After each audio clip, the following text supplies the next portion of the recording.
공간의 미래, 코로나가 가속화시킨 공간 변화. 전염병은 공간을 바꾸고 공간은 사회를 바꾼다. 거짓 선지자들의 시대. 가장 어려운 운동은 무엇일까? 야구, 서핑, 권투, 웨이트 트레이닝, 축구, 농구, 테니스 등을 하는 만능 스포츠맨 친구 말로는 자신이 해본 운동 중 가장 어려운 것은 골프였다고 한다.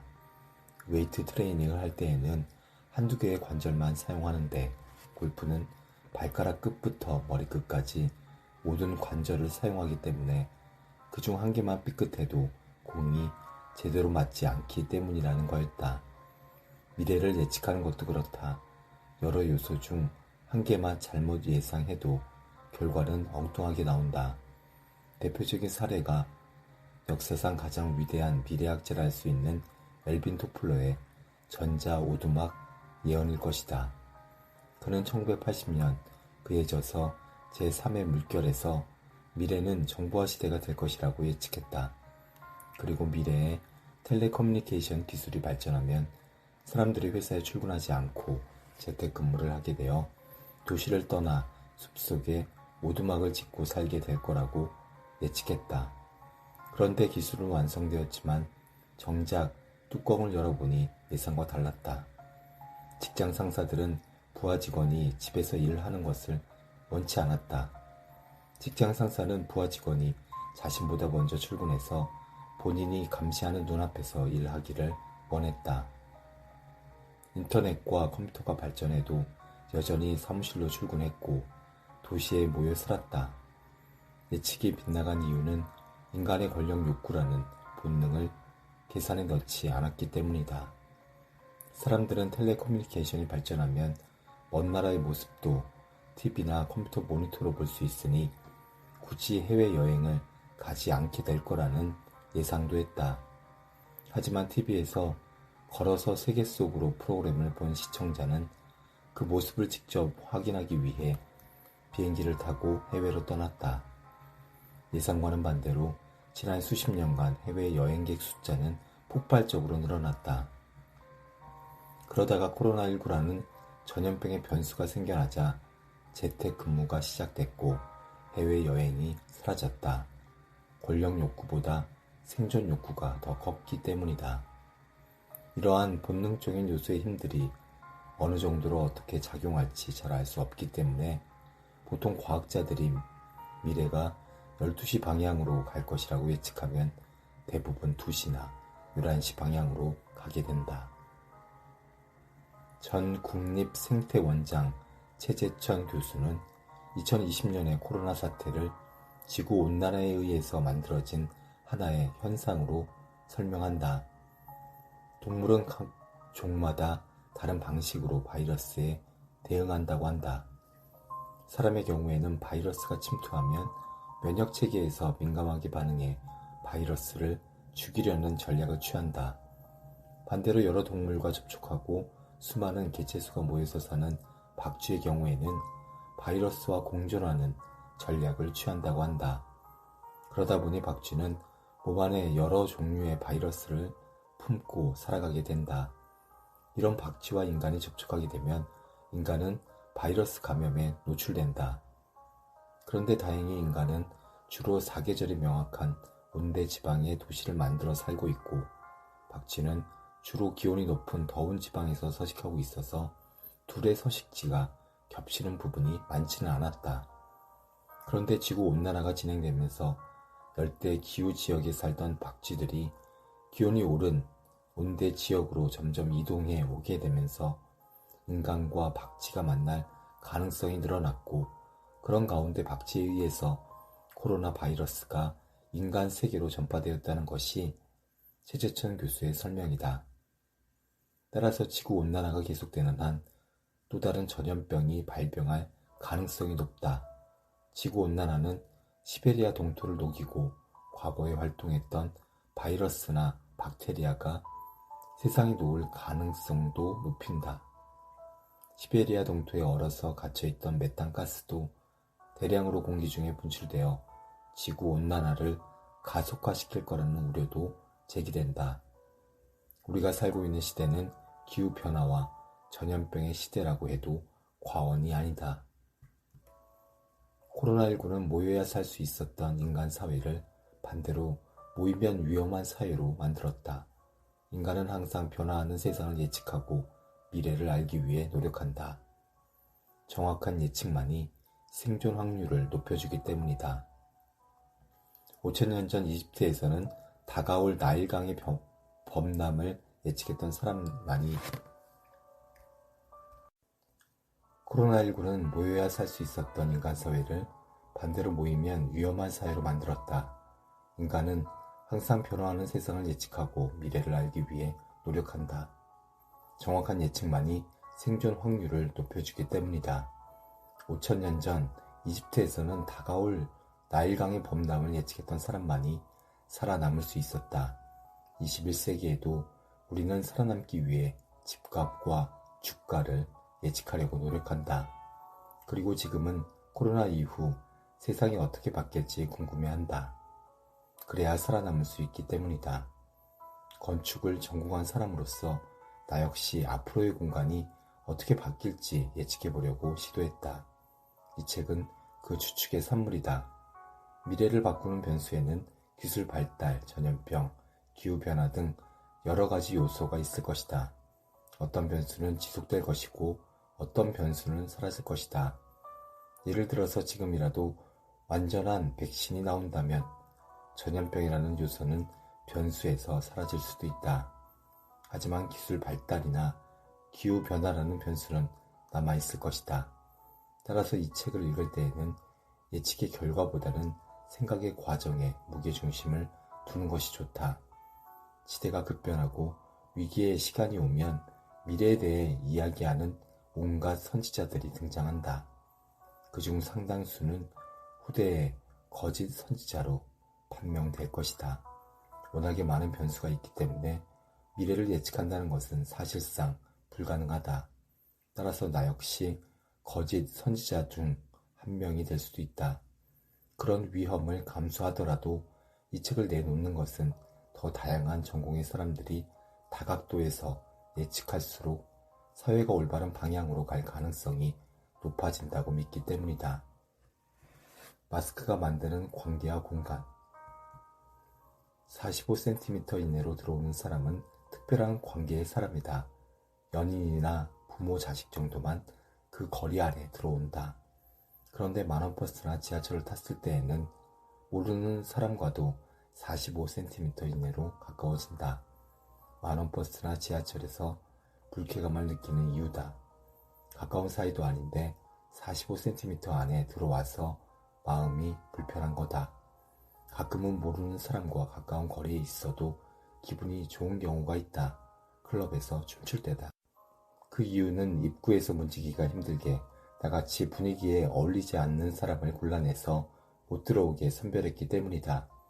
그래서 그 안에 들어간 당신은 기분이 좋은 것이다. 물론 클럽에서 당신은 기분이 좋아도 플로어 맞은편에서 춤추는 상대방은 안 좋을 수도 있다. 특히 그분이 뒷걸음질을 쳤다면 확실하다. 이처럼 관계는 사람 간의 거리를 결정한다. 그리고 사람 간의 거리는 공간의 밀도를 결정한다. 공간의 밀도는 그 공간 내 사회적 관계를 결정한다. 코로나19라는 전염병은 사람과 사람 사이의 간격을 바꾸었다. 가까웠던 사람들도 멀리 떨어지게 만들었다. 극장, 야구장, 공연장에 갈 수가 없게 되었다. 사람 간의 간격이 바뀌자 사람 간의 관계가 바뀌었고 사람 간의 관계가 바뀌자 사회도 바뀌고 있다. 대인관계의 가장 기본은 타인의 얼굴을 보고 내 얼굴을 보여주는 것이다. 더 가까운 사람과는 신체적 접촉인 악수를 한다. 코로나19는 이 둘 다 못하게 만든다. 인간의 눈은 다른 동물과는 다르게 흰자위가 큰 부분을 차지하고 있다.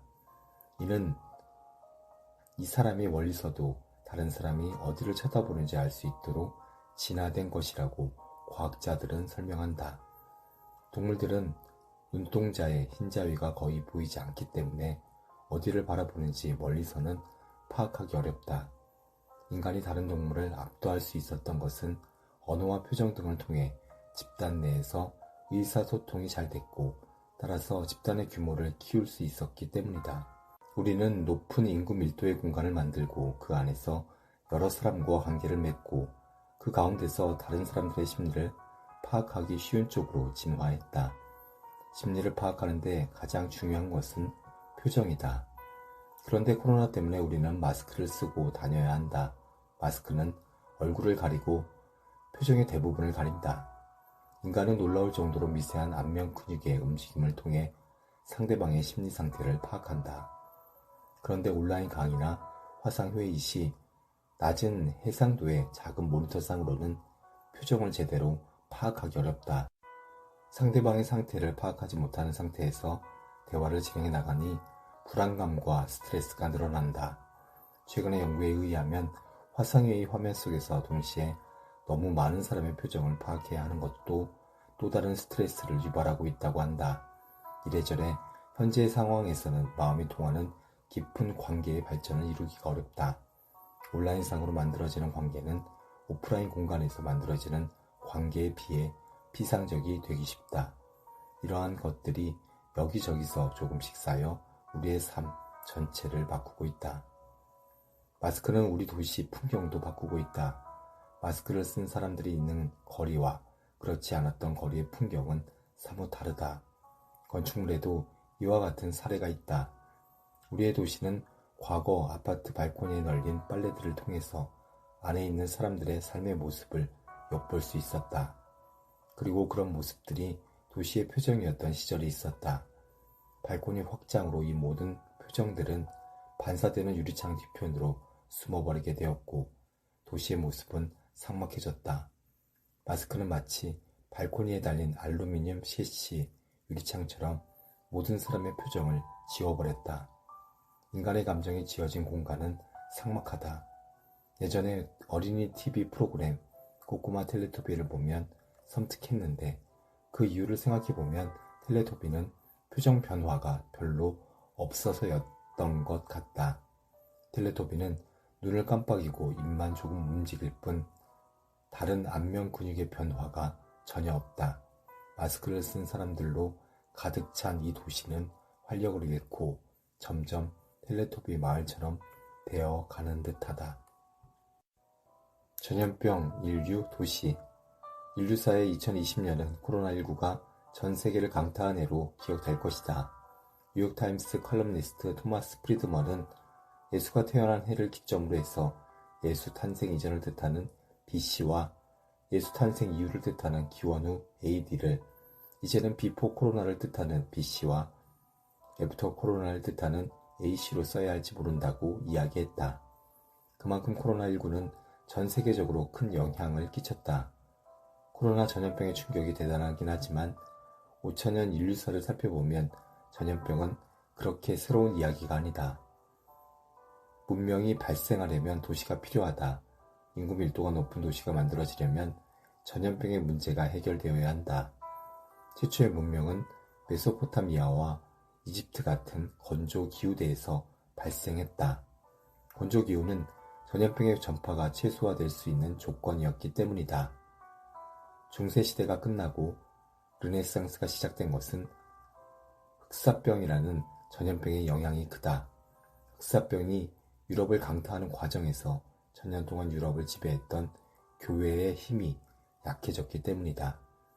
혹자는 1919년 3.1운동도 1918년에 한반도를 강타한 스페인 독감으로 피폐해진 환경이 촉매제가 됐을 수도 있다는 주장을 펴기도 한다.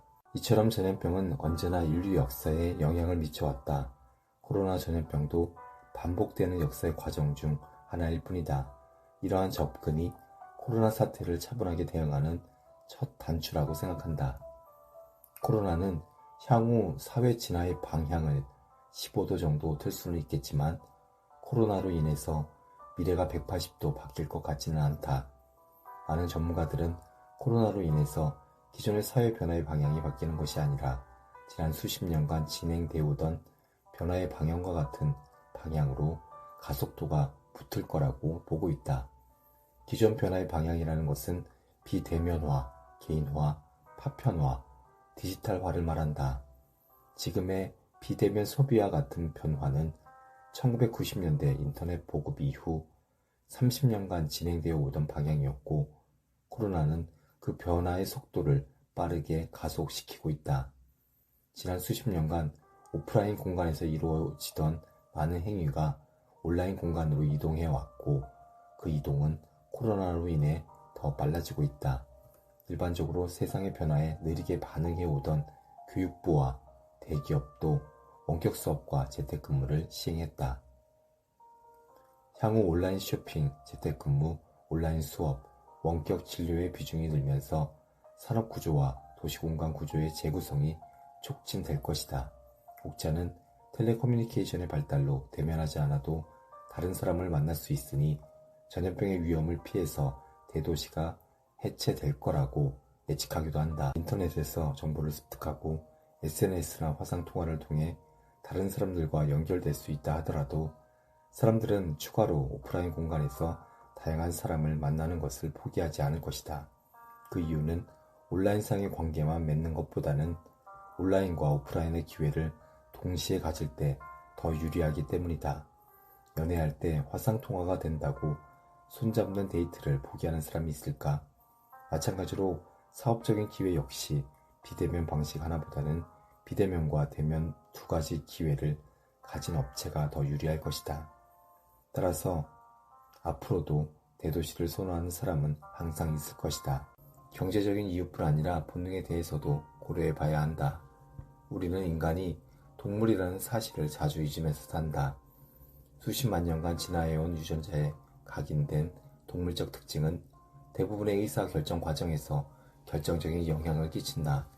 인간은 유전자에 각인된 짝짓기 본능을 가지고 있다.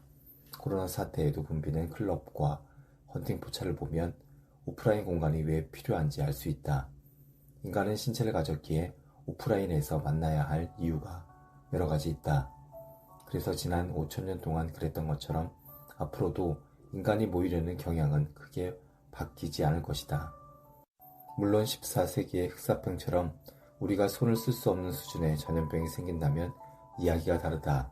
하지만 우리는 14세기보다 더 많은 바이오 테크놀로지 기술을 가지고 있고 앞으로 각국 정부와 연구소 등의 연합 대응 시스템도 더 갖추어질 것이다.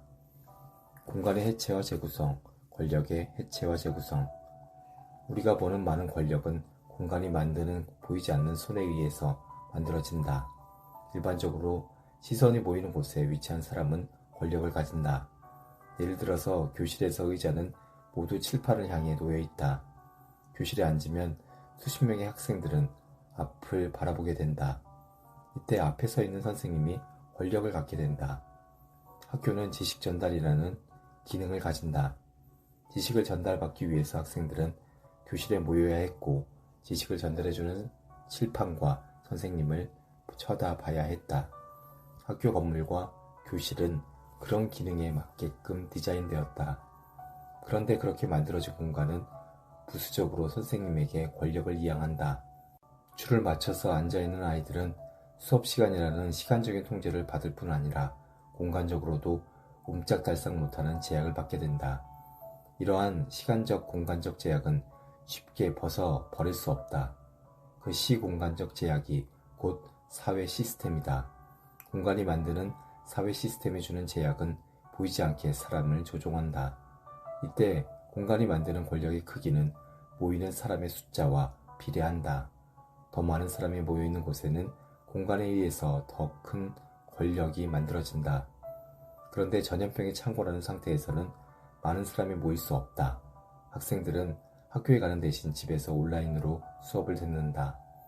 등교의 교실에서 선생님을 바라보는 것이나 온라인 동영상 강의에서 선생님을 바라보는 것은 선생님을 바라본다는 점에서는 같다.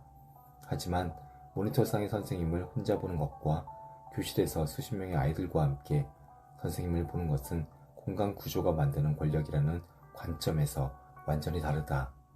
혼자 볼 때에는 선생님의 권위가 줄어든다.